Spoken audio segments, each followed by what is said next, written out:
குழந்தைகளை நோன்பு பிடிக்க வைப்போம். இன்றைக்கும் முஸ்லீம்கள்ட்ட அது இருக்குது. 5 வயசில் 6 வயசில் அதையும் அந்த ஃபஸ்ட் செக்ஷனில் கொண்டு போய் பார்க்கணும். மாஷா அல்லாஹ், இந்த 28 நோன்பையும் என்ன செஞ்சுட்டா பிடிச்சிட்டா. அடுத்த வீட்டுக்கு சொல்லாட்டி நிம்மதி இல்லை. திடீர்னு ஏதாவது கொடுத்து அனுப்புவாங்க. அடுத்த வீட்டுக்கு திடீர்னு ஏதாவது கொடுத்து அனுப்பிடுவாங்க. திடீர்னு அடுத்த வீட்டு என்னடா கூடண்டா என் பிள்ளை 25 நோன்பு பிடிச்சிட்டு, அதுக்கு என்னத்துக்கு இங்கே பொருள் வருதுண்டா தெரியப்படுத்துறது வேறு என்னதான் வழி. அதனால் ஒரு பொருளை கொடுத்து இங்கே அனுப்பிடுறது.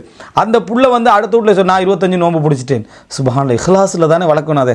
ஆனால் இந்த நோன்புன்றது எவ்வளோ ஒரு அசௌமுலி நோன்பு எனக்குரியது வான அஜிசிபி, நான் கூலி வழங்குவேன் சொன்ன நோன்பையே இஹ்லாஸ் இல்லாமல் வளர்க்குறது.